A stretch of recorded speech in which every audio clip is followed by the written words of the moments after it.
Bob. Thank you for coming on Entrepreneurs, Business, and Finance, the podcast. Good to be here. Thanks Yeah, for well, having me. thank you. So Bob and I became friends through mutual friends and also through our membership in the Entrepreneurs Organization, where so many of my friends come from. And he is in the Fort Worth chapter. I'm in the Dallas chapter, but you can go back and forth to events between chapters. So we've been sort of private get-togethers at houses and EO events together. And it's been a client of mine, and so we have a, a neat relationship. And Bob has an even neater story and success story about how he ended up being a successful entrepreneur, real estate, family man, involved with charity, yourself and with your wife. So now that I've built you up to be the best guy ever, uh, let's start out with maybe how you first got into business, your first job. I've heard some of this, but I don't remember all the details, so I'm looking forward to hearing more. Really, I've been an entrepreneur unbeknownst to me since I was a teenager. It really started out with soliciting all my neighbors to mow their yards.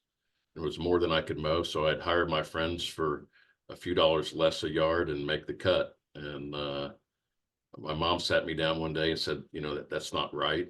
And I said, absolutely, it's right. It's like I landed the job and they agreed to do it for that price, so it's all good. And so that was the beginning. And then I was married 2 weeks out of high school with a child, and failure was not an option for me. And I got tired of swinging a hammer in the snow in Maryland and moved to Texas. Became a carpenter cabinet maker.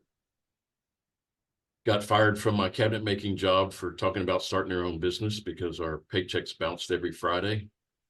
And we had to cash them at a pawn shop, and I thought that was BS. And I didn't have 2% to give to the pawn shop people, and talked to some of the guys about maybe starting our own cabinet shop. It was all just talk, really. We didn't really have the means or the know-how to do. And I got fired for that. And I called my dad, who lived in, mom and dad lived in Stuttgart, Germany at the time, and asked him if I could borrow $2,500 to start my cabinet shop. And it was enough for a few tools and 2 weeks worth of groceries. And he said yes. And we started my cabinet shop on my front porch. About a month in, I got kicked off my front porch for making too much noise and too much mess, and opened my first shop over off of West 7th, and which is now the Pop Cigar Shop, and over off of West 7th. And we got started. And long story short, we in 14 years grew that to 485,000 square feet of factory. About 260 employees, doing about 35 million in sales. Building all the Barnes & Noble, Bombay, Men's Warehouse store fixtures all over the United States. So that's where it all began, and just being a cabinet maker. Yeah. And did you have a natural skill at craftsmanship and a love for making the cabinets? Yeah, I did. I mean, I was a craftsman, not a salesman, and I let my craft sell my product. But one thing we always did was we did what we said we were going to do when we said we were going to do it at a fair price. And even to this day, that works. I mean, you could build an empire off of that. Seems like a lost art. Shouldn't be, but it is. A lot of people don't seem to adhere to that, but in 14 years, we never missed a ship date of a store ever. And that was our reputation. And was it primarily commercial, exclusively commercial? Yeah, I stayed on the commercial end. I dabbled in residential a little bit, but really, the commercial people understood what, we were going to build, and there was no ambiguity of what and how and the quality.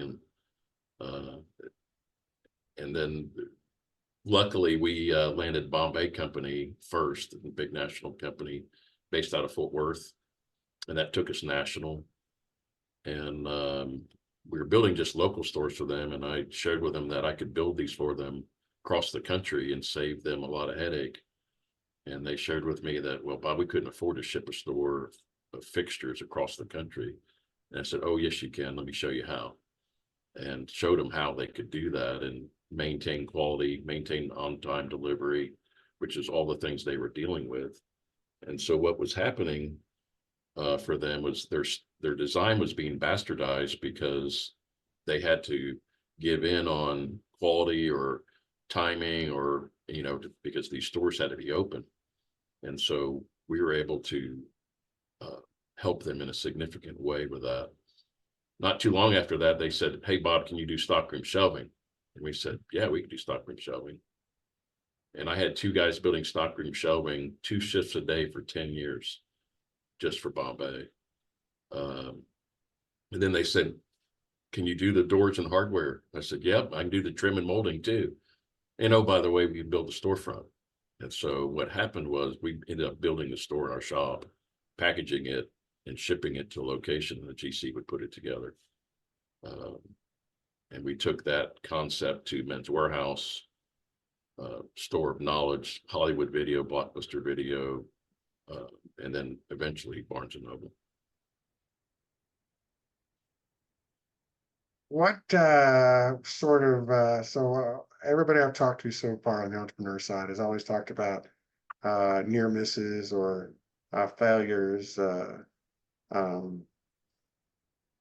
being 37 days away from Mitchell Allen said at one point he was 37 days away from totally running out of money and going out of business. And Yeah. So I think that people maybe feel bad or underestimate the fact that successful people also have problems and downturns, and it wasn't all smooth sailing to the top. No. I know you have a story or two with regard to that Yeah. people might be interested in. So when Bombay said they were going to build 300 stores the next year, we couldn't do it out of our 150,000 square foot warehouse in Mansfield. And we were in 5 buildings in the park. And you can imagine trying to manufacture something out of 5 different buildings. It was, when it rained, it really played havoc. We couldn't move product across the street. And so we purchased the 500,000 square foot factory. And moving into that and all that was involved in that was difficult. But more so than that, 30 days after we moved in and were set up and running, Bombay shut down construction. And so here I had this brand new factory that I'd leveraged everything. The bank was willing to lend me $3 million, and our biggest client just shut down construction. And so I didn't have EO back then. I didn't have 12 shoulders to cry on. I just closed my door, right? And fortunately for us, our national trade show was that next month, and I solicited Barnes and Noble. We had been soliciting them, but I told the director of purchasing what happened, and that I had a brand new factory with not enough work, and we would probably be bankrupt if we didn't if we didn't land enough work. And would they give me a chance?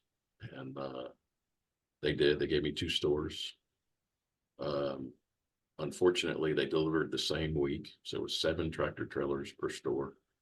And we had parts that were in Houston and Austin, and parts that were in Austin and Houston, and it was a mess, right? We screwed up our first 2 stores. And I did what I always do. I wanted the owner to know from me first. I wanted to hear from me what happened, not from the general contractor or somebody else. And so I called and told him what happened. And, you could hold the phone out across the parking lot and hear me get a butt chewing. And I told Jane Shea that, and we dispatched 2 trucks, one to each location to switch parts, and hopefully she wouldn't miss a beat. Of course, I got another ass chewing. You damn right, we better not miss a beat. And 3 days later, I called her and said it's all done. And just so you know, we've left crews in both sites. You can have them load books, sweep parking lot, wash windows, but they're your crew until you open. And I apologize. And of course, I got another butt chewing, and then there was a pause. And Jane said to me, "But here's what I'm going to tell you, McCarthy. Nobody's ever responded. A manufacturer in my 40 years of purchasing has never responded like you did. I want you to walk over to your fax machine. There's 17 stores coming over the fax." And that was, we became their #1 manufacturer, doing almost 20 million a year with them. And the rest is history. And then right after that, I got bought by a Fortune 500. Wow. Yeah, that is a story. And taking responsibility, doing what you can to fix it, being transparent, all good things to approach. And also the realization that if you do that, there's other people that had botched up the stores. But they Everybody didn't. makes mistakes, right? Yeah, right. Everybody makes mistakes. Yeah. And And what, construction is complicated and hard. And yep. And what uh, we learned from that is, and I teach that to this day to my team, I coach this, to run towards the roar, right? Because the roar doesn't get quieter, it gets louder. And so own it. If it's your mistake, own it. And then share with the client how you're going to fix it. But own it. And that sets you apart because people don't own it anymore. yeah. It's rare. Well, so that was then. And how long ago was then when you sold? So we sold to Leggett and Platt in 1997. Um, I took a few years off. I ended up becoming a single dad of 5 children, and spent a couple years raising them and giving them the time they needed. And then what happens is when you don't use your brain, it goes away. And so I decided I really need to go back to work. And so I became a general contractor. Didn't love it. And then we bought a high-end architectural millwork and door company in San Antonio in 2006. And he was a supplier of mine in the 90s for the Bombay contract. And he was going to close his shop. And I said, "No, you're not." He had some of the most talented craftsmen on the planet. And I married our 21st century manufacturing with old world benchmen, and went after some of the biggest projects in the United States. We did the Mandalay Bay Hotel Casino, Las Vegas, the Montage Hotel in Beverly Hills, Naomi Judd's home in Nashville, Tennessee, the owner of Pace Picani's home in San Antonio. A lot of really high-end, cool millwork. The Montage was a $13 million millwork project. We were at the time a $4 million a year company, and we had to deliver that in 9 months. So we had to triple in 9 months to produce that product. Delivered it on time. Made $5 million to the bottom line on that one project, and that we just took off from there. The founder, who I bought 50% of the company from, wanted it back after that. And so we ended up selling back to him. How about that? So now what are your business, or since then, what are your business activities? I know you're doing some general contracting. Yeah, Uh, I've done real estate development, just a project at a time over the years. Right opportunity, right time, diving in. I really like real estate development. I never really did it full time because I had my manufacturing going on. But I've done well in real estate. Right time, right place kind of thing. And then I bought a concrete construction company in 2011, about 55% of a company that a buddy of mine was going to be bankrupt at 50, and didn't want to see him go through that. So I knew he was a hard worker. I bought 55% because they were upside down, and ended up having to remove him and his family for cause a year and a half in, and it was ugly. Probably one of the hardest businesses I've ever run. Never really made any money. Got out of it a couple years ago, and that didn't go well either. Getting out, it was one of those businesses that's really hard to get off the Ferris wheel without taking a huge hit. Thinking that you can be leaner, you can do more, but you really can't build a business on 12, 14% gross margins unless you're doing gigantic volume, and we just couldn't get the volume up quick enough to really make a difference. We'd have a handful of really great jobs, and then one or two would just take you down. And so it was that seesaw for 10 years. It was a beating. And finally got off of that and paid attention to this little uniform company that I had for 22 years. And golly, it's making more money than concrete ever made, and it's so much easier. And it follows the same philosophy as my store fixture business, that do what you say you're going to do when you say you're going to do it, and deliver good product for the right price.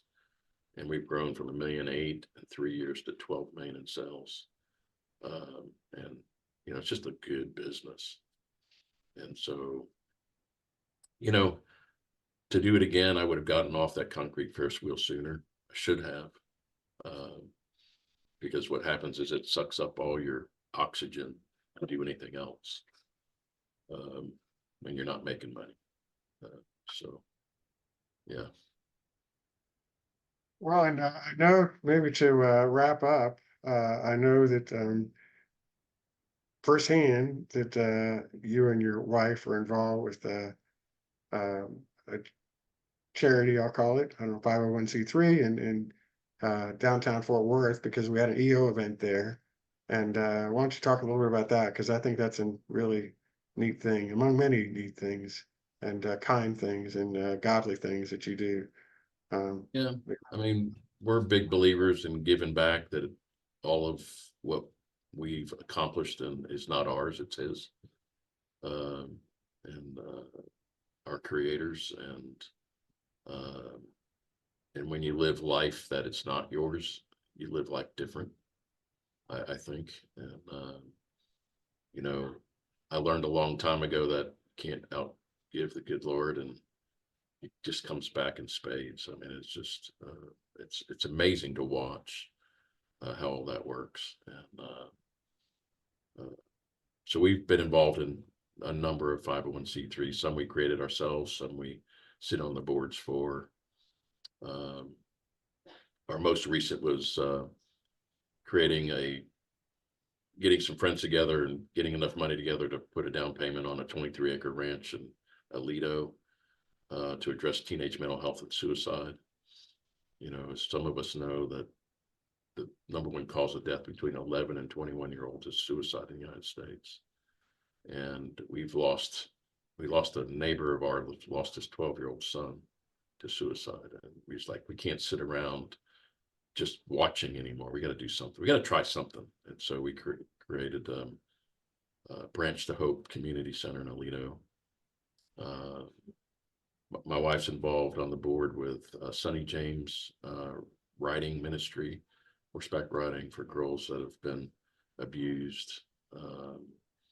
I sit on the board of Day Resource Solutions in Fort Worth, a homeless community program addressing those that can't help themselves. And so we do, we're pretty involved with all that. So some of those are businesses too. They're just nonprofit businesses. So that's right. A lot of the skills and expertise and experience you have translates well. Like the place we went to, which gives free food, free meals to people, and that has to be run. You got to have a budget, got to have expenses, volunteers. Yeah, and a lot of them you get on the board, and sometimes you're the lonely voice of reason that, guys, we can't help anybody if we're not in business, right? Yeah. and you've got to run it like a business. And so I bring that to the table. I take a lot of arrows sometimes, like at Christmas time. Well, we got to give everybody bonuses. Like, with what? Is the board going to put up 20 or 25,000 to fund that? Well, we've got 50,000 in the bank. Yeah, we got $110,000 payroll in 2 weeks. It is just that kind of conversation sometimes that, that not everybody understands the cash flow, and, getting these organizations to have a cash flow projection. It's eye-opening for them. So it's helpful. I think it's helpful.